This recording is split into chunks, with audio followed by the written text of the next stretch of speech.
que está ahí. En fin, yo quiero preguntarle sobre su opinión como técnico. Para usted, ¿fueron lesivos o no todas estas tomas de decisiones, tanto de Castañeda Locio como la de la señora Villarán? ¿Usted cree que fue lesivos como técnico ahora? Sí, vuelvo a repetir, en el caso específico de Línea Amarilla, el contrato del año 2009 era un contrato equilibrado. Tenía inversiones por 500 millones de dólares, tenía beneficio social para los usuarios de más de 1.000 millones de soles por el tema del metropolitano. Lamentablemente, en el año 2013, cuando se firma la adenda que no tuvo opinión del Ministerio de Economía y Finanzas, se desnaturaliza la concesión y ahí se entregan 10 años más de concesión y ahí sí, no hay un sustento técnico, ¿no?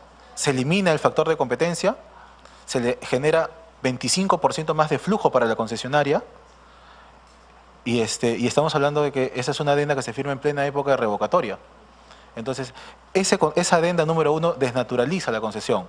Era una concesión de servicio que tenía un fin social, que era aliviar el tráfico en el corredor Evitamiento o Panamericana Norte, a través de un metropolitano.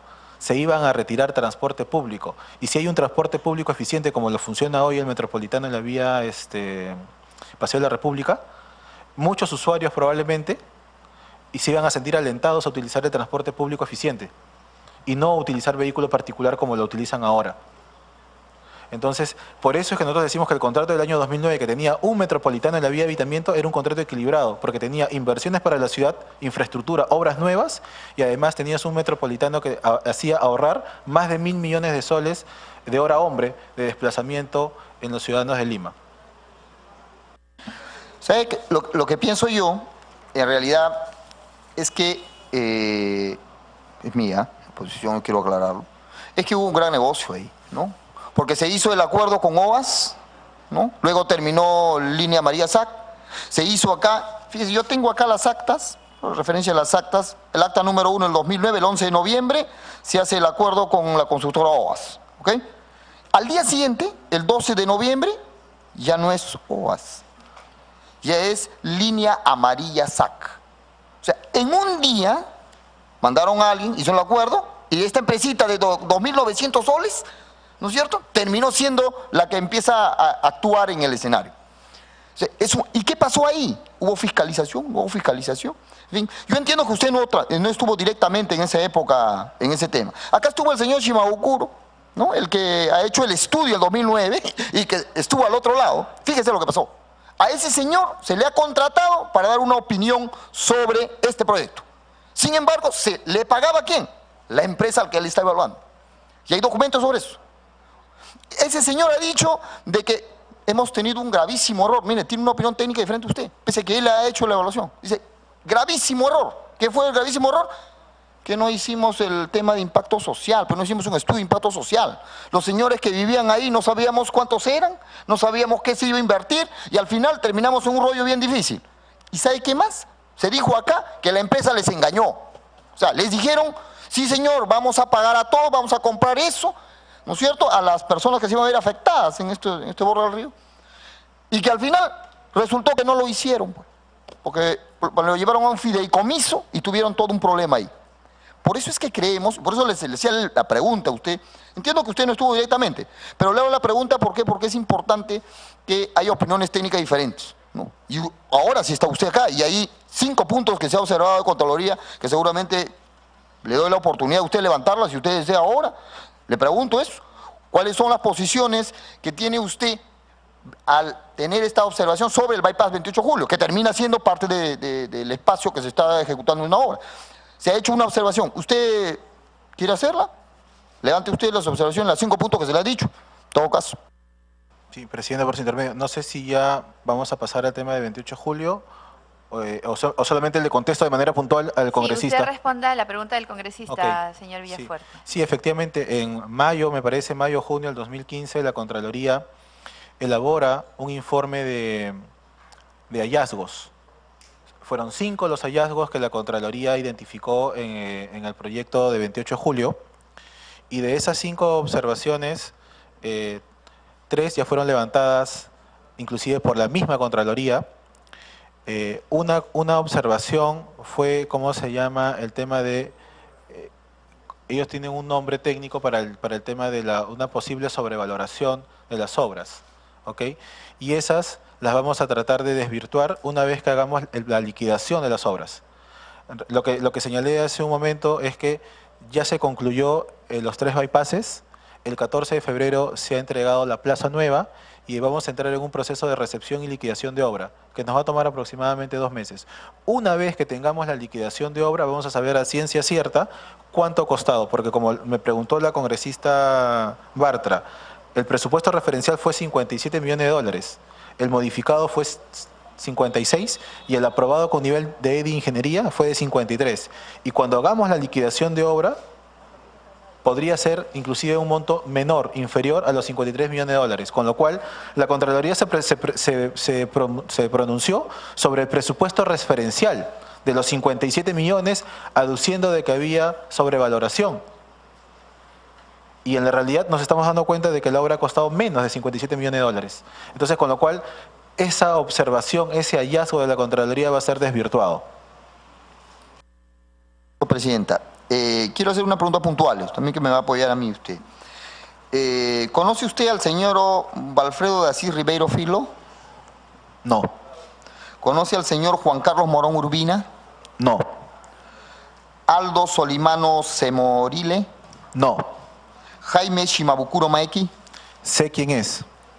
Pero no tiene ningún trato, no ha visto nunca un trabajo. ¿José Danos Ordóñez? No. ¿René Herbert Cornejo Díaz? Sé quién es, no lo conozco. ¿El señor Juan Carlos Morón Urbina? No lo conozco. O sea, con ninguno de ellos usted ha tenido ningún tipo de trato, no conoce en absoluto una relación ni de trabajo, ni laboral, ni profesional. No. Muchas gracias, señora Presidenta.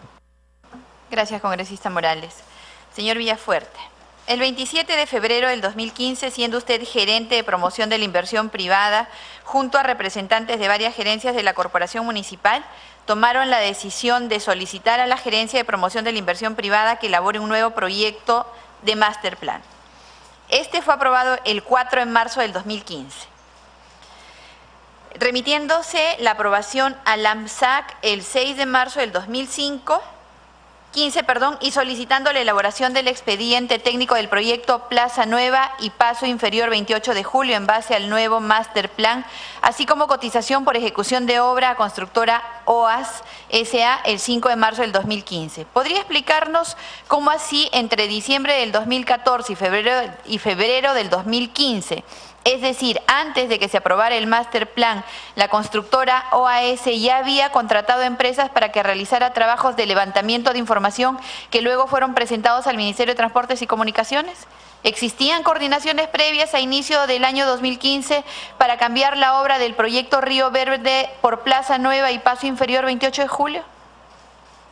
Congresista, como es de público conocimiento, el alcalde Luis Castañeda Locio, en época de campaña en el 2014, ofreció hacer un corredor vial en Tacna Garcilaso Arequipa.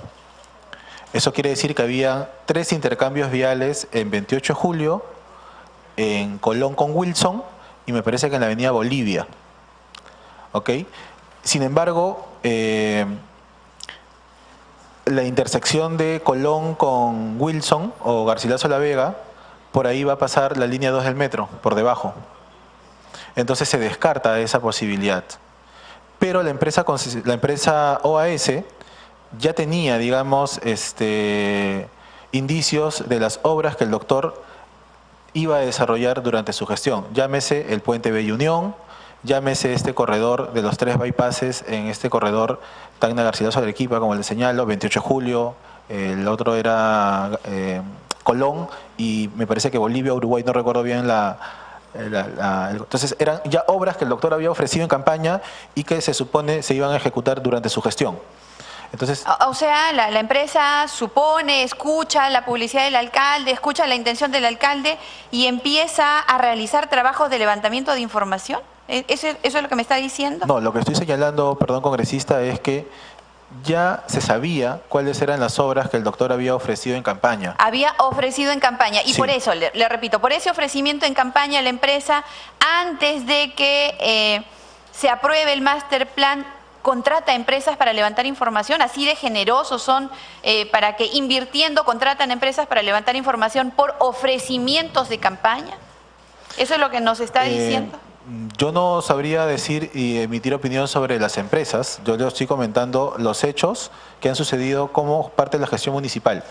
Como usted bien ha señalado, nosotros, el equipo de la Municipalidad de Lima, del equipo del doctor Luis Castañeda Locio, se reúne y en el marco de lo que es la Ley General de Municipalidades, la Ley Orgánica de Municipalidades, es competencia de la Municipalidad de Lima priorizar o repriorizar obras, proyectos para la ejecución en bien de la ciudad.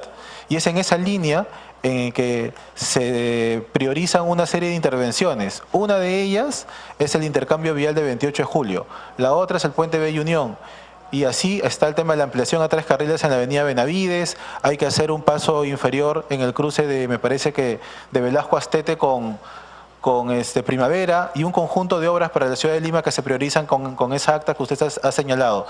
Y una de las obras que se financian con el proyecto o con los recursos del fideicomiso es la obra de 28 de julio. El resto de obras... Pero el fideicomiso ni siquiera se había firmado. No. El fideicomiso se firma el 9 de mayo del 2014. El fideicomiso de Río Verde se firma el 9 de mayo del 2014 durante la gestión de la señora Villarán. La adenda al contrato de fideicomiso es de 5 de marzo del 2015. La adenda, pero el contrato de fideicomiso se firma desde el año 2014. Y la adenda, esa adenda que usted tiene en mano, señora congresista... 5 de marzo del 2015. Sí, esa adenda es para vender, para tratar de vender el terreno de Campoy. Un terreno que, como ha salido en un reportaje el fin de semana, se ha comprado Río. Se pagó $4,5 millones de dólares por 7.000 metros cuadrados, de los cuales casi 2.000 metros cuadrados eran Río. Entonces, la idea era generar recursos para el fideicomiso, porque de los 74 millones, casi 5 se habían gastado en comprar un terreno para reubicar a las asociaciones chipivas. Correcto, señor Villafuerte. O sea, los ofrecimientos de campaña del señor Luis Castañeda Locio hicieron que la empresa empiece a contratar empresas. Febrero del 2015, Municipalidad de Lima, paso inferior 28 de julio, OAS, febrero del 2015. Intersecciones de la avenida 28 de julio con avenidas Petituar, Arequipa y Salaberry, diciembre del 2014. Proyecto Plaza Nueva y Paso Inferior, febrero del 2015, OAS. Encuestas, intersecciones de la avenida 28 de julio, avenida Garcilaso de la Vega, Petituar, Arequipa, enero del 2015. Qué generosos los de OAS, ¿no? Empezar a trabajar así por los ofrecimientos de campaña del señor Luis Castañeda. Contrato empresas y hago estudios. Cuando ni siquiera está aprobado el plan máster. A ver, el master plan. El master plan, o el plan maestro, porque es un término... El plan maestro es el instrumento por el cual se hace la modificación, ¿cierto? Antes había un proyecto o un master plan para hacer Río Verde, que era la construcción de las viviendas de las asociaciones chipivas. No, sí, yo no le discuto eso. Le pregunto por qué OAS empezó a invertir, a contratar empresas y a hacer estudios cuando ni siquiera se había aprobado el master plan. A ver, le comento, Presidenta. Recordará usted que en una sesión anterior en la que yo participé, mencioné que en mayo del 2011 la gestión Villarán firma un acta con Línea Amarilla para la modificación del contrato de Línea Amarilla.